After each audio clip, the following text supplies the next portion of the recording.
आणि आता बातमी महाराष्ट्रासह मुंबईला हादरवून सोडणारी या नेस्कोमधल्या पार्टीची। नेस्को सेंटरमध्ये एका कॉन्सर्टमध्ये ड्रग्समुळे दोघांचा मृत्यू झाला आणि ड्रग्सवरून पुन्हा रान पेटलं। त्यातच मीरा भाईंदरमधला एक धक्कादायक व्हिडिओ सुद्धा समोर आलाय। त्यात एक जण अगदी झोंबीसारखा वाकलाय। धक्कादायक बाब म्हणजे झोंबी नावाचं ड्रग्स घेतल्याचं बोललं जातंय। तिकडे भंडाऱ्यातल्या शाळा कॉलेजच्या बाहेर सुद्धा ड्रग्स मिळत असल्याचा दावा खुद्द आमदार महोदयांनीच केलाय। त्यामुळे ड्रग्स आता केवळ शहरांपुरतं मर्यादित नाही तर गावांपर्यंत सुद्धा पोहोचलाय। 11 एप्रिलची रात्र, गोरेगावचं नेस्को सेंटर। हजारोंच्या संख्येत म्युझिकवर थिरकण्यासाठी, पण बीट्सवर थिरकताना काही तरुण अचानक अस्वस्थ झाले। त्यातील दोघांचा मृत्यू झाला आणि उजेडात आलं ड्रग्सच्या विळख्यात सापडलेल्या तरुणाईचं काळं वास्तव। नेस्को सेंटरमध्ये इटलीचा टेक्नो 9x9 हा म्युझिक कॉन्सर्ट आयोजित करण्यात आला होता। कॉन्सर्टसाठी इतकी गर्दी झाली होती की सुरक्षा रक्षकांनाही न जुमानता बॅरिकेड्सवरून उड्या मारून अनेक तरुण आत शिरले होते। कॉन्सर्ट वेळी अचानक 3 जणांना अस्वस्थ वाटू लागलं आणि 2 कॉलेजवयीन विद्यार्थ्यांचा ड्रग्सच्या ओव्हरडोसमुळे मृत्यू झाल्याचं उघड झालं, तर एका विद्यार्थिनीची प्रकृती चिंताजनक आहे। या प्रकरणावरून रान पेटल्यानंतर कॉन्सर्टचा आयोजक विहान उर्फ आकाश समाल, नेस्को इव्हेंटच्या व्यवस्थापनाशी संबंधित सनी विनोद जैन, सुरक्षा विभागातील बालकृष्णन कुरूप आणि ड्रग्स पुरवठा करणारा आनंद पटेल याला कल्याणमधून अटक करण्यात आली आहे। तसंच प्रतीक पांडे, रौनक खंडेलवाल यांनाही पोलिसांनी ताब्यात घेतलंय। दरम्यान कॉन्सर्टला येण्याआधी मृत्यू झालेल्या दोन्ही तरुणांनी एक्स्टसी नावाचं ड्रग्स घेतलं होतं। एक्स्टसी ड्रग्स नेमकं काय आहे पाहूयात। एक्स्टसी हा एक सिंथेटिक सायकोॲक्टिव्ह ड्रग आहे जो मेंदूला उत्तेजित करतो आणि भास निर्माण करतो। याचं रासायनिक नाव आहे मेथिलीन डायऑक्सी मेथाम्फेटाइन। रस्त्यावर तो मॉली किंवा ई या नावानं ओळखला जातो। हा ड्रग प्रामुख्यानं गोळ्यांच्या स्वरूपात वापरला जातो। अनेकदा चमकदार रंगीत गोळ्या तर काही वेळा पूड किंवा क्रिस्टल स्वरूपातही तो मिळतो। एक्स्टसी शरीरावर कसा परिणाम करतो हे पाहिलं तर तुम्ही चक्रावून जाल, कारण एक्स्टसी घेतल्यानंतर मेंदूमध्ये सेरोटोनिन या रसायनाची मोठी मात्रा सोडली जाते। सेरोटोनिन मूड आणि भावना नियंत्रित करतं। ड्रग घेतल्यानंतर पहिल्या 30 ते 45 मिनिटात प्रचंड उत्साह आणि ऊर्जा जाणवते। 1 ते 3 तासांनंतर शरीरातील पाणी पातळी कमी होते, शरीर जास्त तापतं, अस्वस्थता वाढते। यानंतर चिंता, थकवा आणि गोंधळ जाणवू शकतो। हृदयाचे ठोके अनियंत्रित होतात, झटके येतात किंवा शुद्ध हरपते। गर्दीच्या, उष्णतेच्या आणि उच्च ऊर्जा असलेल्या वातावरणात अर्थात कॉन्सर्ट सारख्या ठिकाणी हे धोके अनेक पटींनी वाढतात। त्यातच दारू किंवा पुन्हा पुन्हा ड्रग्ज घेतलं तर धोका अधिक वाढतो। आता प्रश्न असा पडतो की मुंबईतील कॉन्सर्टमध्ये काय चुकलं। या प्रकरणात पोलिसांचा प्राथमिक अंदाज असा आहे की कॉन्सर्ट दरम्यान डान्स करताना प्रचंड शारीरिक हालचाली झाल्या। पीडितांनी तपासणी न झालेल्या किंवा जास्त शक्तिशाली गोळ्या घेतल्या असण्याची शक्यता पोलिसांनी वर्तवली आहे। महत्त्वाची बाब म्हणजे MDMAचा डोस पूर्णपणे अनियंत्रित असतो। एक्स्टसी म्हणून विकल्या जाणाऱ्या गोळ्यांमध्ये सुरक्षित मर्यादेपेक्षा जास्त MDMA, विषारी रसायनं किंवा पूर्णपणे वेगळे सिंथेटिक ड्रग्जही असू शकतात। यामुळे एकच गोळीही जीवासाठी धोकादायक ठरू शकते। नेस्कोतल्या वादग्रस्त म्युझिक कॉन्सर्टचं रेट कार्डही आता समोर आलंय। या कॉन्सर्टमध्ये 3 लाख रुपयांपर्यंतचं तिकीट होतं अशी माहिती समोर आली आहे। स्टेज टेबलचा दर तब्बल 3 लाख रुपये होता। VIP टेबलचा दर 1 लाख ते 1.5 लाखाच्या घरात होता।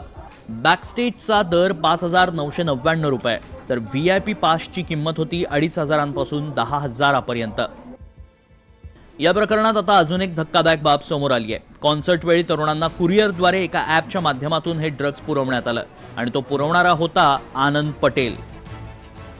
अटक करण्यात आलेल्या प्रतीक पांडेच्या जबाबानुसार पोलिसांनी आनंद पटेलला कल्याणमधून अटक केली आहे।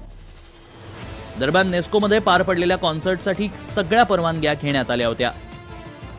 राज्य उत्पादन विभागानंही दारू विक्रीसाठी परवानगी दिली होती। आयोजकांनी सगळे पैसेही भरले होते, पण ड्रग्जमुळे हा कॉन्सर्ट आता चौकशीच्या फेऱ्यात अडकलाय। तिकडे मीरा भाईंदरमध्ये तर झॉम्बी ड्रग्सचा धक्कादायक प्रकारही समोर आलाय। भाईंदर पश्चिमेतील 90 फीट रोड आणि स्वर्गीय बाळासाहेब ठाकरे मैदानाच्या बाजूला झॉम्बी ड्रग्ज घेतलेल्या एकाचा व्हिडिओ समोर आलाय. हा व्हिडिओ व्हायरल झाल्यानंतर मीरा भाईंदरमधील नागरिकांमध्ये भीती पसरली आहे. झॉम्बी ड्रग्ज घेतल्यावर शुद्ध हरपते. ड्रग्ज घेतलेली व्यक्ती तासनतास एकाच जागी पुतळ्यासारखी उभी राहते. इतकंच नाही तर हिंसक हालचाली करते. या ड्रग्जच्या सेवनामुळे शरीरावर तीव्र जखमा होतात. त्वचा कुजल्यासारखी दिसू लागते. हे ड्रग्ज थेट मेंदू आणि मज्जासंस्थेवर परिणाम करतं.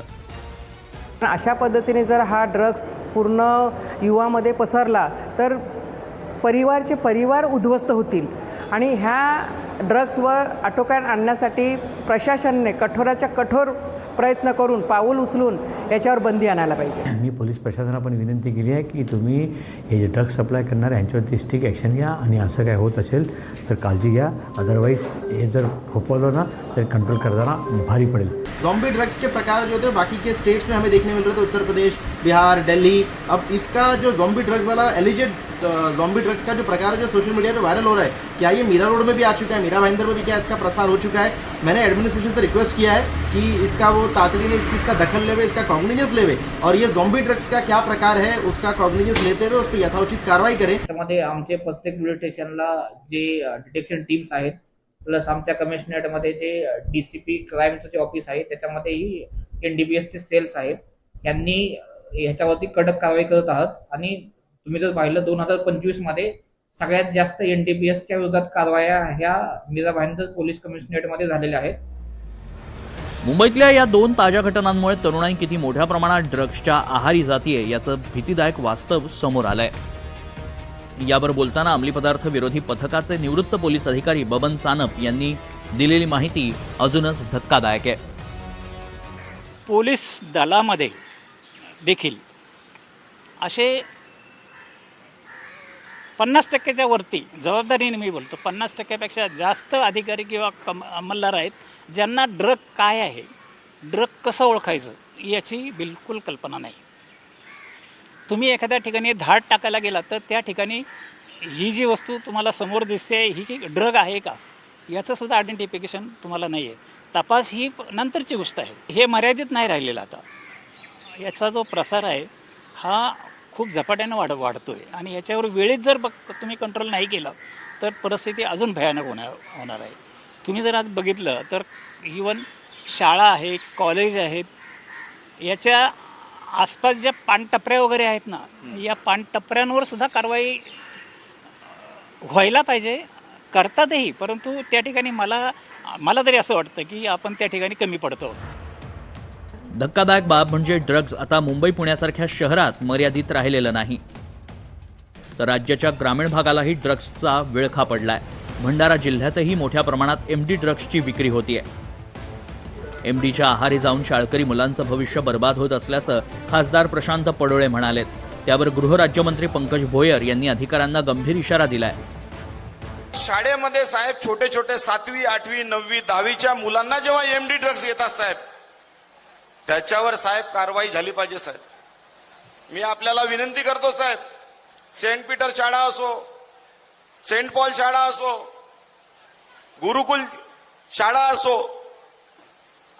शाळाही साहेब समोर सांगण्यात तयार नाही, काही बदनामी होते. प्रायव्हेट शाळा आहे आणि पॅरेंट्स सुद्धा कुठं सांगणार का माझा पोरगा ड्रग्ज घेते म्हणून सांगू शकते का?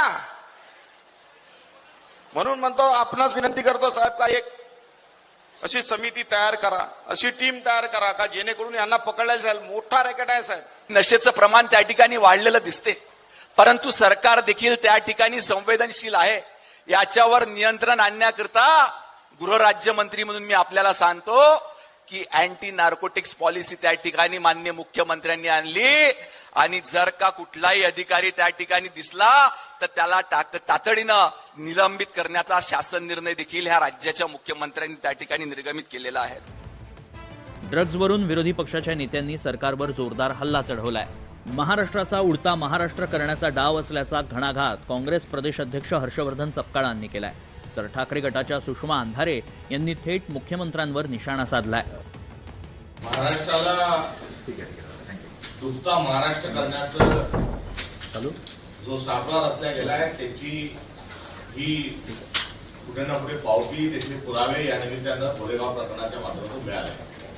वास्तविक पाहता कांडला बंदर ते महाराष्ट्र हा एक कॉरिडॉर जो आहे हा ड्रग्सचा महाराष्ट्राला करण्याचा एक पुढील डाव आहे. त्यामुळे गुजरातमधून कांडलामधून थेट स्वरूपामध्ये ड्रग्ज जे ते महाराष्ट्रात येतात आणि हा प्रश्न गोरेगावपुरता, मुंबईपुरता, पुण्यापुरता, नागपूरपुरता हा राहिलेला नसून आता तालुक्यात आणि खेड्यांपर्यंत ड्रग्जचं एक विस्तारित स्वरूपाचं एक नेटवर्क हे भारतीय जनता पक्षाच्या आशीर्वादाने नवे तर भारतीय जनता पक्ष त्याला रन करत आहे. पण या सगळ्या संबंधाने पुन्हा आपण पहिले पाडे 55 तिथेच येतोय की जे माननीय गृहमंत्री म्हणतात की मी पाळमुळं खणून काढणार. कुठली पाळमुळं तुम्ही खणून काढली? अहो ड्रग्जवर इतकं भांडते मी, तुम्ही नाही पाळमुळं खणून काढलेली. फार खंत आणि खेदाने म्हणावं लागतंय की फडणवीस साहेब, ना तुम्ही ड्रग्ज प्रकरणातली पाळमुळं खणून काढताय, ना तुम्ही लैंगिक शोषण प्रकरणातली पाळमुळं खणून काढताय. ते झालं असतं तर कदाचित हे प्रकरणं अशी रोज नवी प्रकरणं बाहेर यायची हिंमत झाली नसती. महाराष्ट्रात ड्रग्ज किती खोलवर रुतत चाललाय याची एक धक्कादायक आकडेवारी समोर आली आहे. गेल्या 6 वर्षात राज्यात किती गुन्हे दाखल झालेत, किती जणांना अटक झाली आहे आणि ड्रग्ज किती प्रमाणात जप्त केलं गेलं हे पाहून तुम्ही चक्रावून जाल. 2021 एकूण 2600 गुन्हे दाखल, 3934 आरोपींना अटक, तर 102 कोटींचा ड्रग्ज जप्त. वर्ष 2022 एकूण 2387 गुन्हे, 3332 आरोपींना अटक, 112 कोटींचं ड्रग्ज जप्त. वर्ष 2023 एकूण 3477 गुन्हे दाखल, 4394 आरोपींना अटक, 130 कोटींचं ड्रग्ज जप्त. 2024 एकूण 2784 गुन्हे दाखल, 3668 आरोपींना अटक, तर 588 कोटींचं ड्रग्ज जप्त. 2025 एकूण 2438 गुन्हे दाखल, 3173 आरोपींना अटक, तर 239 कोटींचं ड्रग्ज जप्त. 2026 एकूण 1438 गुन्हे दाखल, 1637 आरोपींना अटक, तर 140 कोटींचं ड्रग्ज जप्त. महाराष्ट्रात सुरू झालेला ड्रग्सचा हा खेळ फक्त मोठ्या शहरांचा प्रश्न नाही, तो आता प्रत्येक पालकाचा, प्रत्येक कुटुंबाचा प्रश्न ठरतोय. ड्रग्जवर छापे पडतायत, तस्कर पकडलेही जात आहेत, पण प्रश्न राहतोच, आपली मुलं सुरक्षित आहेत का? नशेच्या आकर्षणापासून त्यांना वाचवण्यासाठी फक्त कायदे पुरेसे आहेत का, की संवाद, काळजी आणि सावधगिरी बाळगण्याची जास्त गरज आहे? त्यामुळे वेळीच सावध व्हा, नाहीतर ही नशा तुमच्या पाल्यासह घरादाराला बर्बाद केल्याशिवाय राहणार नाही. Bureau report, NDTV Marathi.